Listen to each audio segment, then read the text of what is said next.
we found the people that had the highest omega-6 levels, linoleic, were much less likely to die, either heart disease, cancer, total mortality. When you're looking at omega-6 fatty acids being healthy, what does the science show around seed oils? Seed oil consumption has been vilified, not based on good science, but based on just fear and imagination. The leaps in logic that people can go through to try to prove a point are just amazing. Omega-3, how is it helping with cardiovascular health? We find that the people with the highest omega-3s are least likely to develop heart failure. They're least likely to develop atrial fibrillation. If they had to say one thing they did, it would probably be...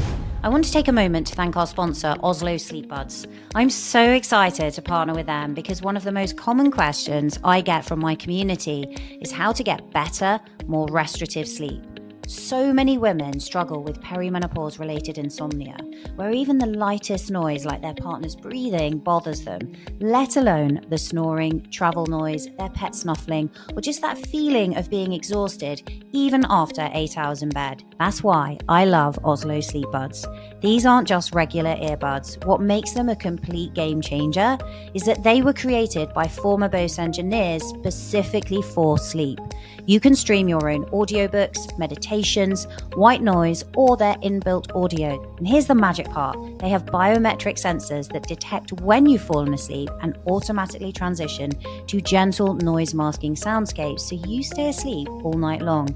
Here's something else I love. They're super soft and designed specifically for side sleepers. So many earbuds are uncomfortable when you're lying on your side. These are so comfortable, you'll forget you're wearing them. Plus, they use Bluetooth Low Energy, which emits significantly less EMF than standard Bluetooth. And if you prefer, you can use the Oslo Sleep Buds completely offline with downloaded sounds if you want to avoid any communication with your phone while you sleep. Oslo Sleep Buds give you complete flexibility for whichever setup feels best for you. They're incredibly simple to use. No complicated setup or routines. You just put them in, choose your favorite audio, and drift off. And the gentle in-ear alarm wakes you up without disturbing your partner. The reviews are amazing. Less tossing and turning, deeper sleep, and waking up feeling genuinely rested and restored. Whether you're dealing with a snoring partner, noisy neighbors, road noise, holiday travel, or perimenopause keeping you up at night, these create your own peaceful bubble. And because I want to support my listeners in getting the best sleep possible, I've arranged for you to get an exclusive discount. Head over to oslosleep.com/Angela and use code Angela for an exclusive discount. You'll also find the link and discount code in the show notes below. That's oslosleep.com/Angela and use code Angela at checkout for your special discount. Trust me, your future well-rested self will thank you. Dr. Bill Harris, I've been looking forward to today. There are so many kind of misconceptions and things that circulate around omega-3.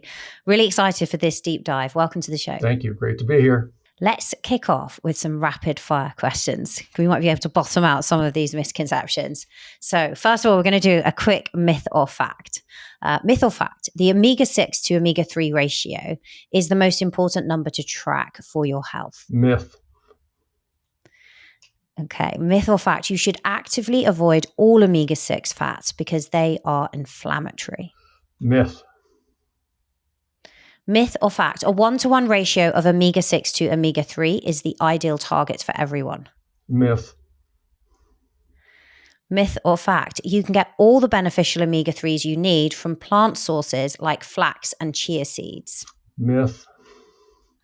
Come on, give me a fact. If you eat, I know, that's what I'm thinking here. No. If you eat oily fish twice a week, you are guaranteed to have optimal omega-3 levels. Myth. Algae-based. Go ahead. we'll go into that one deeper. Algae-based omega-3 supplements are not as effective as fish oil for raising your levels. Myth. Myth or fact, taking omega-3 supplements can help reduce wrinkles and other visible signs of skin aging. Poorly studied. Myth. Well, for now, yeah. For now. Maybe. And then finally, for women experiencing menopause, omega-3s are a proven treatment for hot flashes. Myth. Myth. It's interesting. Let's unpack some of these because The skin one, while unproven, is, I would say, the thing that I notice when I'm taking omega-3 supplements. If I don't take them for a little bit, I do see an effect on my skin. So that's something personally that I really, really like for skin and hair. Oh, well, I can think of one study where they looked at the effect on the elasticity of the skin with omega-3, and it was positive. It was favorable. It's just been studied so little. I hate to call it a fact until it gets a little more work. But it's so many scientific discoveries begin with exactly what you said: a personal experience, personal anecdote, and then that builds a hypothesis, and then somebody hopefully goes out and tests it. Yeah, and studies it to see. It's interesting. I noticed kind of, I guess, more radiance, better hydration. But yeah, it would be interesting if someone studied it. When we're looking at some of these myths and facts, we talked about the first one was the omega-6 to omega-3 ratio, and whether that is or isn't an important number to track for your health. That's something that historically people have been looking at. What would you say in relation to that and the Omega Quant test that you've been instrumental in developing? Right. So the omega-6 omega-3 ratio, let's just be sure we understand what it is. It's basically you take all the omega-6 fatty acids. Primarily, there's really one major one in the diet. It's called linoleic acid. We find it in seed oils, corn oil, soybean oil, etc. That's the richest source. Another one in the diet that's very small is arachidonic acid. You get that in milk and meat and eggs, not milk.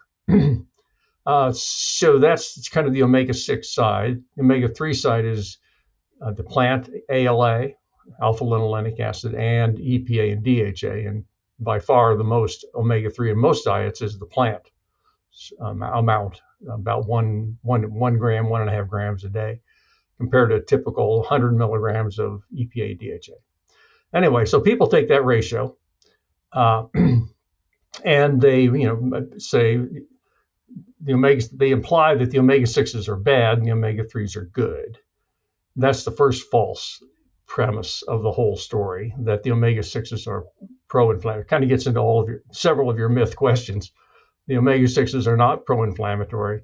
When we do studies looking at blood levels of omega-6, primarily linoleic acid, we see that the people that have the highest levels have the best health outcomes. Not the lowest levels, the highest levels have the best health outcomes, whether it's longevity, meaning total mortality is lower in people who have high omega-6 levels, to diabetes, to heart disease, any number of these outcomes that are really important are associated with higher levels of linoleic acid, the principal omega-6 in the diet and in the blood. So that idea that the omega-6s are harmful is wrong from the beginning, which throws the entire concept of a ratio out the window, because why would you do a ratio of a good thing to a good thing? It doesn't make any sense. So I'll stop with that, but there are several other probably good reasons we could ignore that ratio or put it to bed, make it go away.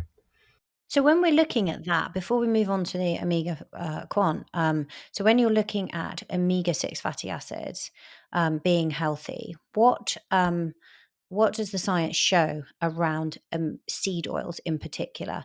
And there being a lot of kind of, I think now, reduced controversy. I've interviewed Dr. Sarah Berry on this from here in the UK, who's looked at the studies saying that processed seed oils are not harmful. But I'm really curious as to what your findings are in relation to this and whether people need to be worried about seed oil consumption. No, I think seed oil consumption has been vilified, not based on good science, but based on just fear and imagination of what might happen. It began with the concern about the rich omega-3 that provide most of the omega-6s in our diet. And the idea was from the 1980s that omega-6s were bad because they competed with omega-3s for several biologically important processes in the body. And from that grew this idea that they're bad for you if you have too much, whatever too much means. And so there was a lot of just basically armchair psychology or philosophy going on, guessing that this might be a problem. When we, again, we've been doing studies recently looking, even in the UK Biobank, which is, of course, near and dear to your heart coming from the UK. We looked at blood levels, circulating levels of the omega-6 linoleic acid, the principal one. And we looked at, so basically we measured the levels at the beginning of the study. And then after 10, 15 years of following these people, we asked the question, well, okay, we know a certain number of people have died. Did the people who died have higher omega-6 levels or lower omega-6 levels than the people that didn't? Which is a pretty simple question to ask. And theoretically, if high omega-6 is bad for you, then you would expect the people who had the highest omega-6 levels at the start would die sooner. They would have diseases. They would develop inflammatory conditions and have bad outcomes. Exactly the opposite of what we found. We found the people that had the highest omega-6 levels, linoleic, were much less likely to die, either heart disease, cancer, total mortality. So right there, you've got a big problem with the theory. The theory doesn't make any sense. The other problem with the ratio is you can have a almost infinite variety of intakes or blood levels of omega-3 and omega-6, very high and very high, very low and very low, and you have exactly the same ratio, which doesn't also make any sense. And you can, I think that's probably enough for now, but I think the primary point is the fundamental belief that the omega-6 fatty acids are bad for you. That's where it falls apart, because they're not. Because they're not. And yeah, such a great point that you make there around the ratio. You could have low levels of both, right? And then if we were looking at ratios, that wouldn't give us a really very great picture. Yeah, there's nothing really to look at. Yeah. When we look at omega-6s then, before we move on to omega-3s, is there an optimal level? Is there a level we shouldn't exceed? Is there anything we should be looking at? Yeah, it's a good question. And years ago, we set up a target level for a good omega-3 level, which we use in our omega quant testing.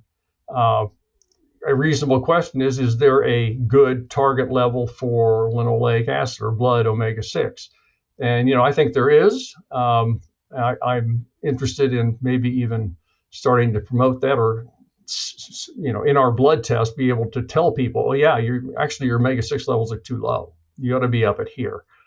We haven't taken that step yet, partly because of the way the literature has been polluted with this omega-6, omega-3 ratio. Everybody seems to believe it. And I'm really not anxious to start offering a test that says people ought to have high levels, and people reject everything we're doing because they think we don't know what we're talking about. Anyway, that's just the kind of state of the art right now. I'd love to have a test that gives you your target omega-6 level. I want to take a quick break from this episode to thank our sponsor, Level Up Health. They just created a brand new formula I'm so excited to share with you. If you're in your 30s, 40s, or 50s, chances are you've felt the ripple effects of shifting hormones. Maybe it shows up as perimenopause symptoms, heavy periods, hot flashes, mood swings, or sleep struggles. Maybe it's stubborn weight gain that just won't budge no matter what you try. Or maybe it's PCOS, acne, or that bone deep fatigue that keeps you from feeling like yourself. Here's the truth. When your hormones are out of balance, every part of your body feels it. And it's not your fault. It's biology. That's why I'm loving their brand new comprehensive formula, Hormone Harmony, designed specifically to bring hormones back into balance. This advanced blend combines nutrient cofactors, adaptogens, and clinically studied actives to target the root causes of dysfunction, not just the symptoms. Hormone Harmony is built to support endocrine resilience, metabolic health, and inflammation balance, especially in the context of estrogen dominance, androgen imbalance, and cycle irregularity. It works across multiple pathways at once, supporting detoxification so your body can clear excess estrogen, improving insulin sensitivity to help regulate blood sugar and hormonal weight gain, reducing stress and calming cortisol to restore adrenal balance, nourishing mitochondrial health for steady energy and resilience, Most supplements focus on one piece of the puzzle. Hormone harmony is different. It's a complete system designed to shift your hormones from chaos to harmony. And when that happens, your energy, your mood, your focus, and your confidence all come back online. So if you've been searching for something that finally connects the dots, Hormone Harmony makes it easy. Head over to leveluphealth.com and use code Angela15 at checkout to get 15% off your order site-wide. Again, that's LVLUPHEALTH.com and use code Angela15 to save 15% off. You can also find the link and code in the show notes. I think that's the thing, isn't it? It's gathered so much momentum. I mean, even when you look at social media, for example, these vast claims like, for example, oh, the reason you're suffering with sunburn is because you have too many omega-6s. And look back at these old photos when we didn't have seed oils and everyone was on the beach tanning without sunscreen and they weren't getting burned. So it must be the omega-6s. Yeah. Oh my God. The leaps in logic that people can go through to try to prove a point are just amazing.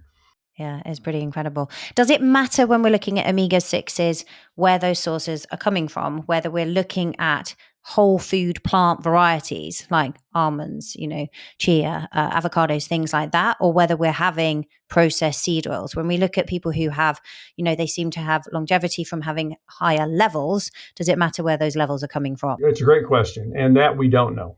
I can't say that the people who had the high levels had high levels because they were eating X, Y, and Z good food. We haven't got that data at this point to be able to say that. It's a little hard to imagine because most, at least in the modern world, in the West, most of the omega-6 comes not from putting salad oil on your salad. That's one source, but the omega-6, the oils, like soybean oil typically, is incorporated in many, many different kinds of foods. Chicken has it, casseroles have it. I'm blanking on I say so many foods, but I can't name all of them at the moment. Even chips will have it. So you can get, to your point, you can get high omega-6 from eating really bad stuff, or high omega-6 from eating good stuff, and we don't know which is the cause. I suspect it's not that the folks that have the high omega-6 are just eating nuts. I suspect it's mixed in with all the foods. So it's something we need to untangle, but we don't need to be afraid of omega-6. What would you say then to someone who's looking at sourcing quality meat, for example, and poultry then? I think that we've been told for a long time, avoid things like corn-fed chicken, avoid grain-based meat, look for grass-fed meat. How important is that? I don't think it's that important. When we've looked at the actual fatty acid composition, we typically look at the fatty acid composition of grass-fed versus grain-fed beef. We've seen that the grass-fed certainly have lower total fat and total calories because there's less fat there per serving. So that's good. We don't need more calories for sure. But the primary fatty acid that is lower in the grass-fed is not the omega-6, it's the omega-3 or omega-9, actually, oleic acid, which is the most prevalent fatty acid in the meat. There's not much difference in linoleic, and there's a tiny bit of more omega-3, and if you express it as a percent increase in the omega-3 from the grass-fed to the corn-fed, might be 100% more omega-3, but 100% more is like going from 1 milligram per serving to 2 milligrams per serving, something like that, which is essentially insignificant. But it can look, but it's not. Certainly, grass-fed beef is not a great source of omega-3. That's the simple. I mean, this will allay people who are trying to feed a family on a budget, right? And have been told, I've got to go find a grass-fed meat. Actually, from what you're saying, is it sounds like it would be more important to go for organic and reduce pesticide exposure than it would be to specifically look for grass-fed. Well, it'd be more logical to go look for salmon. I mean, although we're going to go to that. If we're looking for omega-3, but I suppose, I mean, when people are worrying, like with sourcing their meat, it doesn't sound like they need to be as concerned about the differences here. And if they're looking on a budget and they're like, if I pay a little bit more, I'll get organic, that would seem to be more of a priority than whether the animal was fed grass or grain. Yeah, and I can't even speak to the organic side of it. I'm not sure that you can really show evidence that that's the typical non-organic, you might say, is really causing harm. I mean, again, you can imagine all kinds of things, but where's the evidence? So when we're looking at omega-3 status, you've developed this test, done a lot of research here. Can we talk first about the importance of omega-3s to human health? Yeah, sure. Omega-3s are, again, those fatty acids that come originally from the ocean, at least the long chain omega-3s that we think about from fish, EPA and DHA. And then there's the plant omega-3, which is a shorter, kind of a second cousin to the long chain omega-3s from marine. When I'm talking about omega-3s, I'm primarily talking about marine fish-based omega-3s. Their benefits are many in the body. It's a little hard to explain kind of for the layman. I think the omega-3s do distribute themselves into the membranes of all the cells. And that's where they do their work. And this, again, is a little hard to conceptualize. So sometimes I say, if you imagine your house and you have doors that come into your house, and you bring in food through that door, you also take the trash out through that door. And if that door in your cell has a squeaky hinges, the door doesn't open very well, it needs to be lubricated, then the food, what you need, doesn't come in well, and you don't get rid of the waste well. So I think of the omega-3s as kind of changing the membranes or cells so that the doors swing smoothly. So you get the good stuff in as it's needed and the bad stuff out when it's done. Writ large, the omega-3s have benefits in terms of thinning the blood. They make your blood a little bit less likely to clot, which is a good thing, because too easily clotting can cause heart attacks or strokes. They lower blood levels of triglycerides, one of the two major blood lipids, so they keep those low. They can keep the blood vessels more flexible, more pliable, so you don't get hardening of the arteries, as they say. So those are a variety of things. Plus, they seem to really help in the long term with mental health. We think that getting the omega-3s on board early and long help reduce the risk for dementia.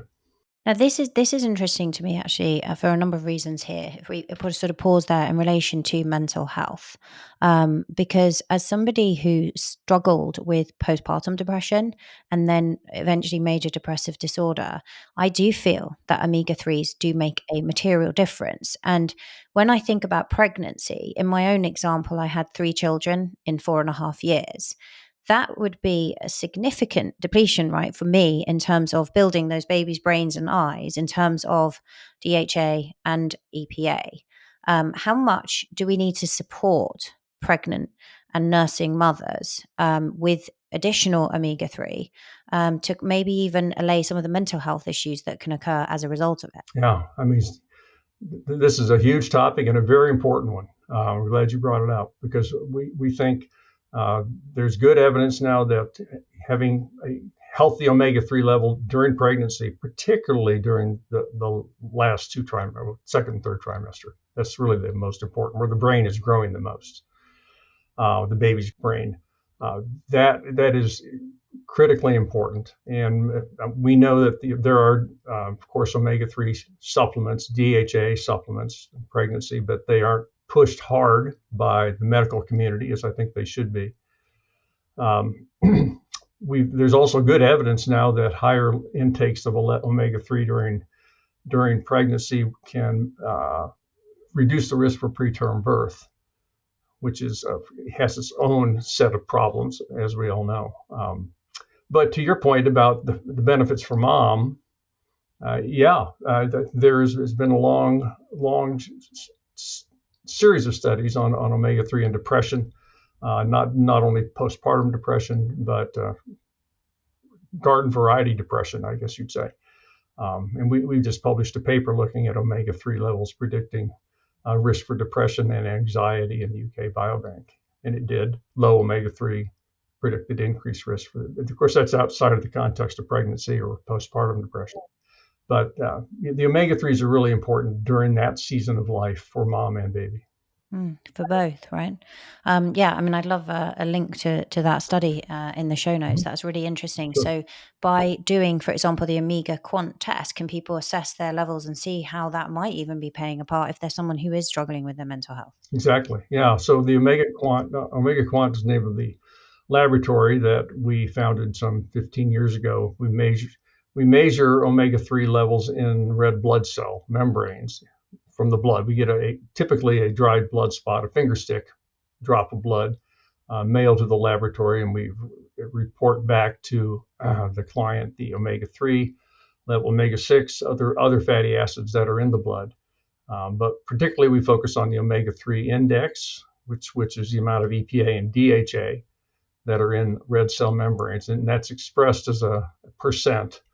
So it basically means what percent of the fatty acids in the membrane, and all membranes are loaded with fatty acids. What percent of them are EPA and DHA? And typical for the West would be maybe 4 or 5% is EPA and DHA. Typical for Japan is 9 or 10%, twice as high. And we think that anything over 8% really is the sweet spot for good mental health and physical health. And it takes eating some oily fish, taking some supplements to get to that point, but it's doable. It's doable with just fish alone if people would do it. But many people don't, so supplements are required. So that blood test really is helpful. It's helpful in pregnant women. We think that again, that 8% target's a pretty good target for while you're pregnant, for reducing risk of preterm birth as well as improving mental health for mom and baby after birth. So that's really our test, and we use it. We actually have a test also for mother's milk, where you can put a drop of milk on a card and we'll give you back the amount of DHA, which is the primary omega-3 in milk, how much it is. And you want to get that up to be a healthy level so while you're nursing, the baby's getting DHA in the feed. That's incredible. And how, when we look at pregnancy and we look at breastfeeding, how is the mother's level of omega-3 impacting the development of the baby's brain? Yeah, it's been hard to study that. There's been a lot of logical reasons, because we know the baby's brain is growing up for the first couple of years. Well, actually, your brain is growing up until you're almost 20 years old. Your brain is developing, so not necessarily growing. It's growing mostly in the first 2 years of life. And we know that DHA is the primary omega-3, one of the primary fatty acids in the brain. And it's difficult to make it from plant ALA. So providing it preformed DHA is the best way to do it. And the effects of higher versus lower levels of omega-3 in the milk, we haven't been on like cognitive outcome, developmental outcomes in kids, has been studied some, and there's certainly a signal for a benefit. It just hasn't been studied as well as we really should, because in one level it's hard to deprive or to have a placebo group, a group of women who are nursing and you're not giving them omega-3. You're actively withholding it, which would be the control group, and it's almost unethical to do that now. So it gets a little harder to study things once the science has sort of been established and you can't actually give a placebo. So anyway, I highly recommend it. I think almost all experts in pregnancy and development who are aware of the omega-3 story always recommend higher omega-3. Trying to get again to that 8% level on the omega-3 index is optimal. I want to take a moment to thank our sponsor for this episode, Kineon. I'm so excited to partner with them because I've been using their Move Plus Pro device for a few months now, and it's made a huge difference in my recovery. It all started when I began noticing this dull, persistent tightness in my knees after my workouts, that annoying reminder that my body just wasn't bouncing back the way it used to. I'm always looking for tools that can give my body extra support, so I did a deep dive into the research and found the Kineon Move Plus Pro. This isn't just another red light therapy device. What makes it a complete game changer is its dual light technology. It uses gentle red light LEDs for the surface level tissue, but it also has powerful medical grade lasers that penetrate deeper to help ease joint and muscle discomfort right at the source. Honestly, it's become my go-to for recovery. It's super simple, no creams or complicated routines. I just strap it onto my knees after a workout. But I also use it in other ways. In the morning, I'll place it on my neck to increase blood flow while I'm sipping my coffee. I've also used it on my abdomen to support my gut health. It's so versatile and fits easily into my daily routine. After just a couple of weeks, I felt a real difference, less stiffness in the morning and more ease and freedom in my movement. It's been a gentle yet incredibly effective addition to my weekly routine. And because I believe in this tool so much, I've arranged for my listeners to get $50 off their purchase. Just go to kineon.io/Angela and use the code Angela at checkout to get your special discount.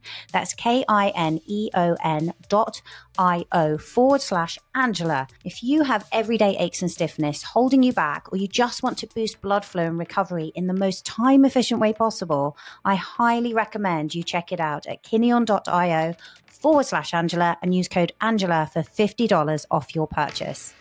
I want to come on to how it's protective against cognitive deficits, things like development of Alzheimer's. But before we do, when we're looking at that mental health piece, I interviewed a few years ago Dr. Rachel Gow here in the UK, who'd done some research around omega-3s and the relationship with the serotonin pathway.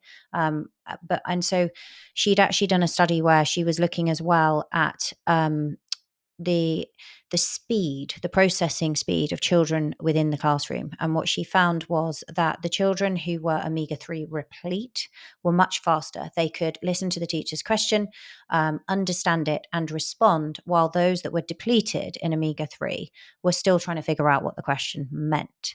And that was very interesting to me. Introduced oily fish into our house quite quickly. I'm curious there, how much for parents watching this need to be thinking about the omega-3 status of their growing children. Right. And I think they need to be thinking about it a lot. I buy omega-3s and give it to my kids, who give it to their kids, my grandchildren, but they only do it sporadically. I got to keep pressing on them because it's not something you can feel. It's not a low omega-3 is not a very easy something. It's like having high blood pressure or high cholesterol. You can't feel it. So it's hard to be diligent about continuing to take your omega-3s. That's why we keep harping on doing this blood test, because the blood test will tell you where your levels are, even if you don't feel it. And I think we need to start doing that with kids. You don't necessarily need to do a blood test in kids, but you should definitely be getting some omega-3 in their diet, whether it's from a supplement, whether it's teaching them to like fish, which I think you implied that you started doing that with your family, or you did. And how'd that go, by the way? Did kids learn how to like fish? They did. I mean, mine, I guess because they live with a mum who's really focused on health. I've always taken the approach where I don't want to push it too hard. So I'm not one of these people who keeps anything that's considered kind of junky, everything out of the house, because I think then that leads them to try go find it elsewhere. I think it's like moderation. You can have this, but you've got to get the pillars in place. Do you know what I mean? Amen. So we have to hit our macros properly, and our plants, our fruits, our vegetables. And if there's still space for a sweet treat, I'm not going to be as strict about it, because they've got all that goodness in. I tend to focus it in that way. And so, it would be like once a week at least, this is fish night, this is what we're having. I'm less successful. I think with young children, they just don't like taking capsules. I used to give them little gummies when they were younger. Now mine are teenagers. They're getting back into it. And I think they end up doing what you do as opposed to what you say. So I tend to do the things myself, and then I notice they'll go and grab the omega-3s from the fridge. So good. Yeah. Great. And have you done your omega-3 test yourself? I have mine ready to go off to assess. Oh, well, So we haven't yeah, done it I'm yet. going to Oh, report back. We haven't got the results yet, and I'm going to be interested to see what that is because let's circle back then on cognitive health in a oh, sure, moment sure. because Sorry about that. this no, that's fine because when we're looking at my own, I was reading a very interesting article on your website around athletes and how most of the athletes you tested were much lower. They were in 4%. And I think, again, that sort of comes back not just to me, but to my children. Like my daughter's very athletic and plays hours and hours of sport and gymnastics a week. I'm very much into fitness. It was something that has over the years has really boosted my own mental health. Why might we be lower if we are pursuing athletic pursuits? Yeah, it's somewhat a surprising finding, and we've seen it across different kinds of athletic um, performances, different kind of sports. That athletes of strenuous activity seems to lower omega-3 levels. Now, one could say it's being burned up, it's being used. You're spending so many calories that the body is actually tapping into the omega-3s because they have energy too, like any other fat. And so it could be that they're being utilized faster. It does imply that you need to take higher amounts if you want to maintain a high level if you're also exercising a lot.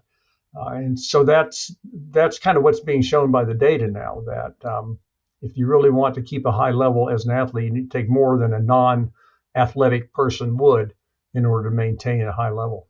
Can we talk about some of those levels then? You and I were talking a little bit offline around whether you could analyze how much you needed from a genetic basis and whether there was a higher genetic need in some individuals, depending on what their DNA showed. But how do we know? Obviously, we can test, but how do we then? And maybe it's going to be from actual testing with your company that we then understand how to prescribe exactly what we want, a little bit like vitamin D. But I'd like people to really understand how do we know how much we should be taking? Uh, the best way to do it is testing. No question about it. We had talked, as you said, about a potential genetic test that might give you some idea of how much omega-3 you might need. And the only way I can imagine that that would be feasible would be in the area of brain health, ApoE4, et cetera. We can get back to that. But that's not going to tell you necessarily what you need. The blood test is what tells you what you need, and everybody's a little different. Um, our studies, we've seen that people who are reporting a couple of fish meals a week and taking an omega-3 supplement are the ones who most likely to have an 8% omega-3 index or more. And that's just from observations in 3,000 or 4,000 people who've taken our tests and told us what they're eating and what they're taking. So again, it's that combination of fish and supplement. Can be done all with fish, can be all done with supplement. If you try to get around 1,500 milligrams a day of EPA and DHA, not just fish oil. Okay, right. Go into that too, because fish oils are not 100% EPA DHA; they're X%. But aim for around 1,500 milligrams a day of EPA and DHA. That's a really good place to start to try to hit that 8% target. Then you might have to then test after a few months and don't retest actually, and see how you're doing and see if you're there. If you're hitting 8%, then you can keep doing that. If you're not there yet, maybe bump it up a little more. It's going to be interesting, Dr. Harris. So I do exactly what you've described there. So I have oily fish 1 to 2 times weekly, most averagely, I would say twice a week. And then I supplement almost daily, I would say. I'm not 100% perfect with around, I would say it's between 2 and 3 grams of omega-3, which I think comes out based on the ratios of mine to what you're saying. So it will be interesting to see whether my need is higher. When we're looking at, let's start first with fish. So in which type of fish? I often talk about smash fish. What type of fish can we get omega-3 from? SMASH is a great acronym for the really the richest omega-3 fish: salmon, mackerel, anchovies. I don't know who really eats anchovies in any kind of quantities other than one on a Caesar salad. Um, Albacore tuna might be the A. which is white tuna, which is higher in omega-3 than the chunk light pink tuna. So SMAS, again, it would be, did I ever do sardines? Salmon or sardines, either S. And the H would be the herring. So those are mackerel and herring would be those types of fish. Oily fish, fishy fish, I think is typically what people think of them as. But they are the ones that have the most omega-3 per serving. And when we're looking at supplementation, you were mentioning there that supplements it's not all EPA and DHA. Is there a specific ratio on the back of that supplement and amount that we should be looking for in terms of EPA and DHA? I don't think there is a specific ratio of EPA to DHA that's really critical. I always recommend having both of them, not just having EPA, not just having DHA. I think that's missing the point because always in nature, in fish, both of them are present. So there's a reason for that. And both of them are important in the body. So I would make sure you have both of them. Whether the ratio is, 2 parts EPA to 1 part DHA or vice versa, that's fine. I don't think we have enough data to be able to pinpoint the exact right amount. But I think what people need to realize is they have to look at the amount on the back of the package, how much EPA and DHA is there. Sometimes it's given as the sum of the two. And then look and see if that is for 1 capsule or 2 capsules, because sometimes the serving size is 2 capsules, and then they'll give you how much omega-3 is in 2 capsules. And so if you want to figure it out per capsule, you obviously have to divide it in half. That's how much you get. And so aiming for 1,000, 1,500 milligrams a day for most people who are not maybe as active as you are would be the target. And I think you're wise to shoot a little high for yourself, given your how physically active you are. So that would be 1,500 between the two, between EPA and DHA. Some of the two, right. Yeah, okay. And it's around a 3 to 2. What did we say? 60% to 30%. Yeah. Somewhere 40, 60%, 75, 25 is probably even okay, but both of them have to be there. Most products are around 3 parts EPA to 2 parts DHA. And what about for children when we're looking at them? So, as you mentioned, like children, we may not want to blood test them, particularly if they're young. How much do children need? I think probably about half of that. To be talking about like under 10, which would be children. I aim for something like 700 milligrams, 800 a day. It's a feeling, it's a ballpark. It's not based on studies, but I know children do have lower levels.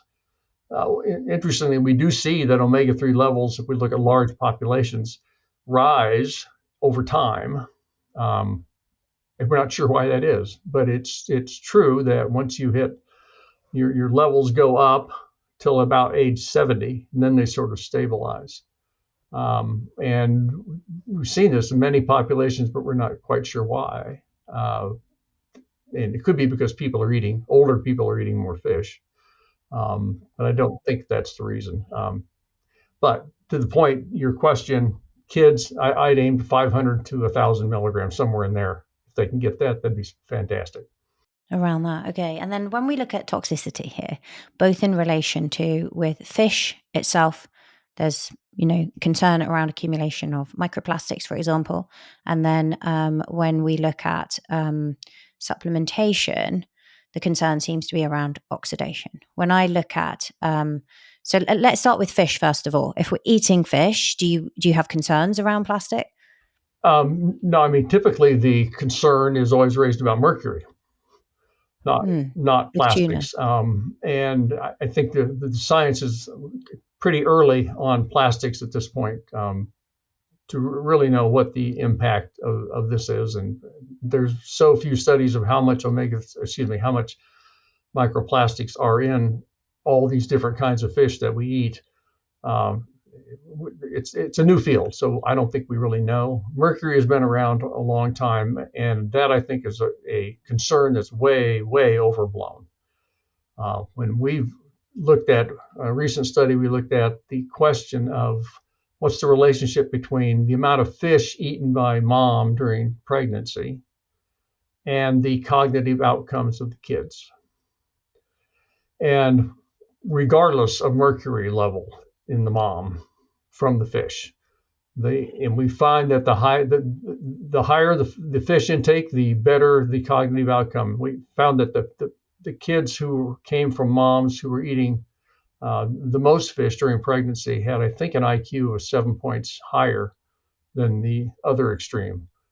So there was a difference in the intellectual outcome of the children when mom was eating more fish. Now, that doesn't necessarily mean it's omega-3, because there's also selenium in fish, and there's iodine in fish, and there's good protein. So fish is just a good, healthy food.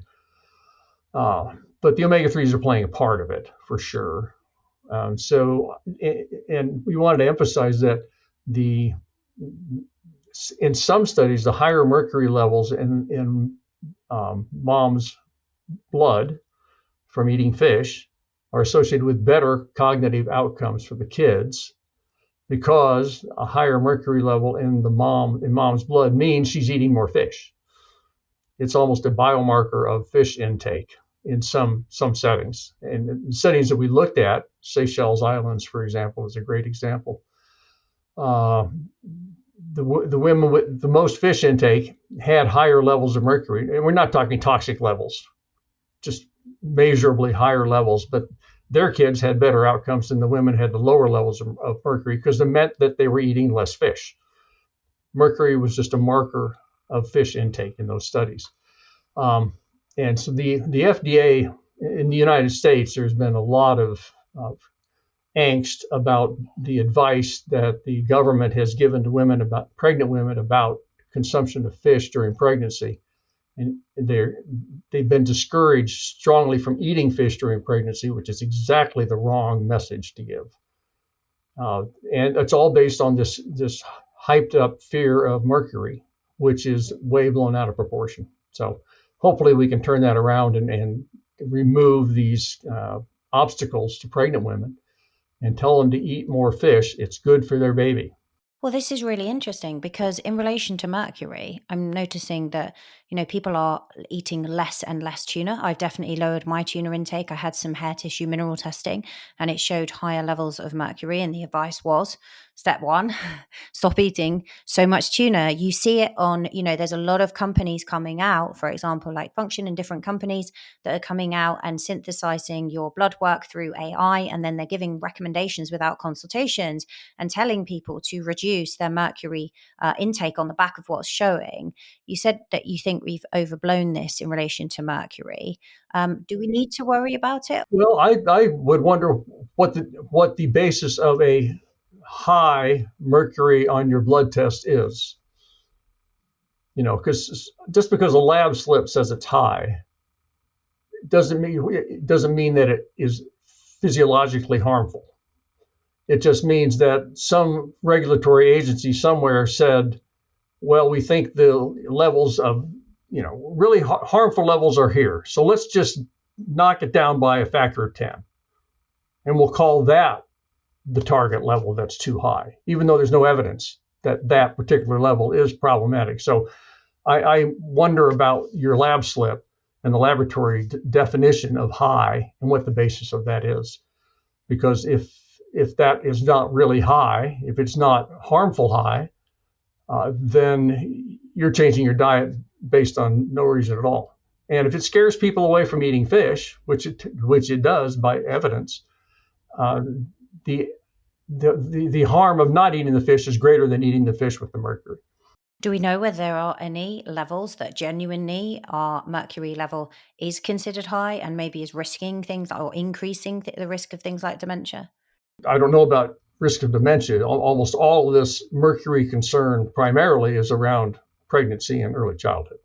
That's where all the hoop-de-doo is going on. It's not so much in later life. And I would, do we know? Yes, I'm sure we know. Do I know? No, I don't know the actual target values, blood levels that actually have been shown to be harmful and not just assumed to be harmful because some federal agency decided that we ought to just set a target this high and just to be safe. Well, you think you can be safe by setting a target high, but if setting that target high forces people to eat unhealthy food because they're avoiding fish, they're actually doing more harm than good. That's a concern. I'd heard it actually in relation to dementia, but I want to come back on in relation to cognitive health. When we're then looking at supplementation, so for people who don't want to do it either all or partly through fish, when we look at supplementation, a lot of the concern seems to be around the oxidation of those omega-3s.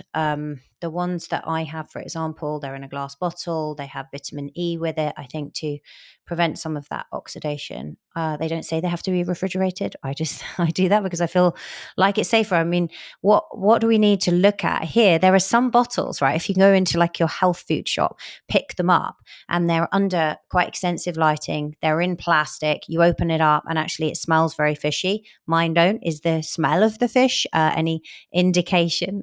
Give us the lowdown on supplementation. Yeah, I keep coming back to this. I think there's overblown concerns about oxidation of fish oils. There have been actual studies done where the investigator had exactly this question: is an oxidized fish oil bad for you? I mean, and so what they did, they super oxidized a whole bunch of fish oil. They actually bubbled oxygen, pure oxygen, through a vat of fish oil in open air. Nobody ever does this. This is crazy, because people who encapsulate fish oils do it under an inert atmosphere. There's no oxygen. So they use nitrogen or argon or some other gas to cover the fish oil, and so when it's encapsulated, once it's encapsulated, that oxygen can't get through that capsule. So they're terribly well taken care of. But in this study done in Norway several years ago, they intentionally oxidized fish oil, and then they put it in capsules, and then they randomized healthy volunteers to take the oxidized fish oil or the same stuff that had been cared for like it normally is to keep oxygen out. And then they measured blood markers of oxidation, of blood markers of inflammation. They measure effects on blood lipids after about 8 weeks of taking these things. And they didn't find anything. They couldn't find any adverse effect of taking these outrageously oxidized fish oils. So to me, that, the tiny amount of oxidation you might have in a standard fish oil pill is meaningless from the overall health effect of the product. Now, if you open a bottle and you smell fishy, it could be the encapsulation was not done right, and you got fish oil leaking out of those capsules. That's bad. I wouldn't use that stuff, but not because it's oxidized per se. It's because the encapsulation was just done wrong, and it should not smell fishy.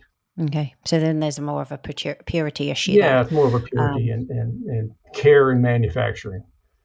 Yeah, that makes sense. Well, I mean, that's reassuring as well, I think, to a lot of people. I'd love to go into heart health and brain health here, because I think these are two very, very important benefits. Should we start with heart health and how omega-3, being omega-3 replete and having adequate levels, can affect our lipid levels? Can it raise things like HDL, and how is it helping with cardiovascular health?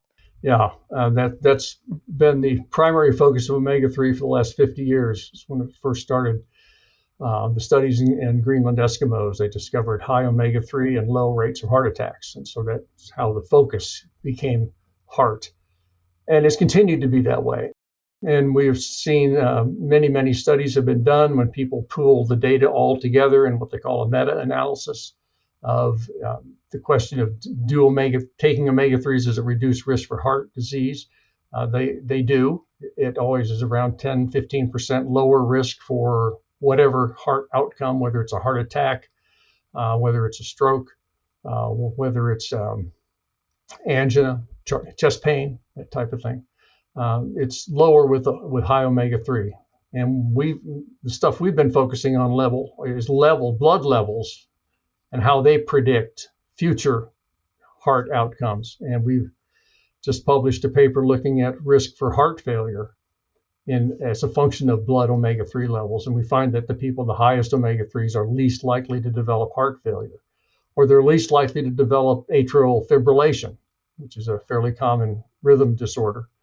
And they certainly are less likely to die of heart disease. We've seen that clearly. So there's strong evidence omega-3s are helpful in heart health. And I don't think it's because they're changing blood lipid levels. The high doses of omega-3 will lower triglyceride levels, which is one of the two lipids we think about for risk for heart disease. But they don't lower cholesterol levels. They can have a small effect on the good cholesterol, raising it a little bit, but I don't think that's really what the benefit of omega-3 is from. I think it's more, again, like I talked about, how just to make the cells healthier throughout the body, heart cells, brain cells, muscle cells, liver cells, they're all just operating more efficiently, more in a more healthy way. When you're looking then, and you mentioned there that it can help to lower triglyceride levels, having lower triglyceride levels is often used as a kind of proxy marker for insulin resistance. Is omega-3 having any implications on blood glucose control? Not really. In terms of, the studies where you actually randomize people to fish oil or control a placebo, you don't really see a lowering in those fairly short-term studies, actually. Weeks, maybe months of treatment, you don't really see a lowering of blood sugar per se. But when we look at, again, higher omega-3 levels, do they predict a lower risk for diabetes? Yes. Do they predict a lower risk for what we'll call prediabetes or metabolic syndrome? Yes, they do.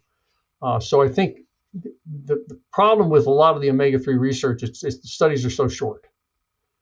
And particularly some of the big randomized trials with omega-3 that didn't work, and there are some out there, meaning they didn't reduce risk for events. It doesn't mean they were harmful. Some of those, the problem with those studies is you're giving too little, too late, and not for long enough. The omega-3s are nutrients, they're not drugs.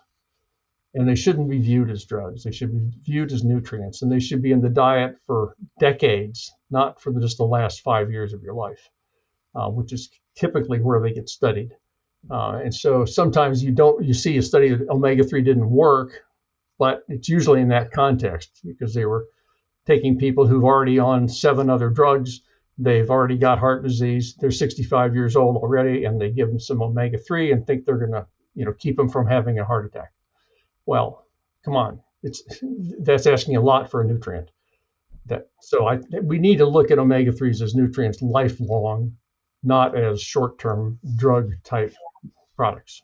Not short-term fixes. I suppose then it's hard to see what the mechanism is, maybe then, as to how having a good omega-3 status is protective against type 2 diabetes, or do you think that comes back to the cell membrane and integrity of the cell, and so insulin is able to signal better and move glucose into the cell? Do you think it's due to that? And a kind of a chronically anti-inflammatory state that the omega-3s put your body into, and when you're in a uninflamed, the problem is chronic low-grade inflammation. The omega-3s reduce that.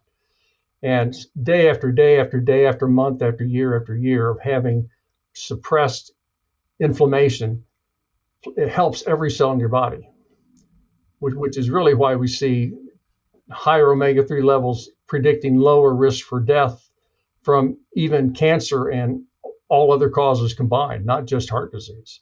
So the omega-3s, I think if we had to say one thing they did, it would probably be a chronically anti-inflammatory effect.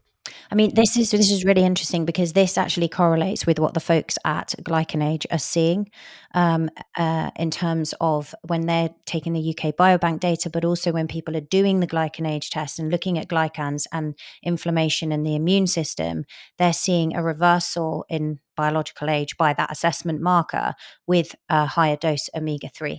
And definitely actually from my own protocols, what I've found is that my inflammation age was significantly almost 30 years younger. So yeah, interesting. It's very much correlates what you're saying. Like you're 12? No, I'm 50 now. Oh my God. So, well, there we go. Yes. You're doing great. Keep Oh, it up, thank you. whatever you're doing. Yeah. Yeah, so that's very interesting actually around that. That correlates as well with what you're saying. When we look at cognitive health, this is something I'm really interested in as an APOE4. I'm a 4/3 carrier. I know a lot of people listening who've done this test will, and also just people who know from a family history, right, that they have Alzheimer's, other forms of dementia in the family. I know that gene also correlates with cardiovascular health as well. We talked there about the importance of omega-3 status for cardiovascular health. How can it help us protect against dementia? Same story, a different chapter, same book, right? The higher omega-3 is always linked with lower risk for dementia, Alzheimer's disease, or total dementia. 75% of dementia is Alzheimer's disease, but there's still some other subcategories of dementia that are not Alzheimer's. And we've seen higher levels of omega-3 definitely associated with lower risk for developing dementia over large populations, thousands and thousands of people. And so and particularly people that when we look deeply into it, the people that have the ApoE4 genotype, like yourself, the effect of omega-3 is more striking, more obvious, because they need more omega-3 if you've got the ApoE4 genotype. That helps slow cognitive decline and the development of dementia. So, it's not that people that have ApoE2, ApoE3, which is the more common versions of that gene, don't need omega-3. They do. It's just that those with E4 need it more. I mean, it's very interesting, isn't it? Because when you start to look at someone's lifestyle, the genetic needs, like looking at things like APOE4, or also looking at, for example, someone who's doing a lot more exercise now, they have increased needs. Really interesting. I wonder whether you see that in athletic populations. Do you see any correlation, for example, between people who are cognitively placing heavy demands on their health, like knowledge workers or researchers? Like, is there any increased need with like how much intellectual capacity you're utilizing with the? That's a great question. It would be a good study to do. I've never seen anybody pursue that question, but you could. It's a great hypothesis to look into. The people who are really burning their brain cells, not just the muscle. Is there a higher need for omega-3 there? I'd hypothesize that it would, but I have to test it. Yeah, it's interesting when we think back to like what Rachel Gow was saying, Dr. Rachel Gow, around the processing speed, right? And if they're kind of burning through it because they're processing so much information so quickly. Could be. Yeah. Could be. It's not unreasonable. Yeah, interesting. Last one then, we talked a little bit about skin in the beginning. Skin and beauty. What can you share in relation to that? Not a lot of research has been done in that area with omega-3, although as we were talking before the show, there is certainly one study that sticks in my mind. I think it was done with a krill oil product, which is another form of omega-3 that's good, just as good as fish oil, so to speak. But this study was done with krill oil, and they were looking at the elasticity of the skin. Of course, it's hard to measure objectively skin health. Subjectively, it's probably pretty easy, but objectively, so they would actually take a pinch of skin and see how long it took to flatten back out again, which is kind of a marker of how hydrated the skin is. If it goes down fast, it's well hydrated. If it's really slow, it's not. And there was a benefit. There was a significant increase in the hydration of the skin taking omega-3, which I think it would play out in wrinkles. I've never seen anybody do a study on wrinkles per se, but and I guess I think about Japanese people, and skin is pretty smooth and pretty old. Of course, Japanese live about 4 years longer than we do. I think that's partly because of the high omega-3 there, but the skin is probably affected as well there. So I'd love to see more research. Go ahead. Yeah, do you think that's more down to the omega-3 rather than, for example, the astaxanthin? Oh, in the krill oil?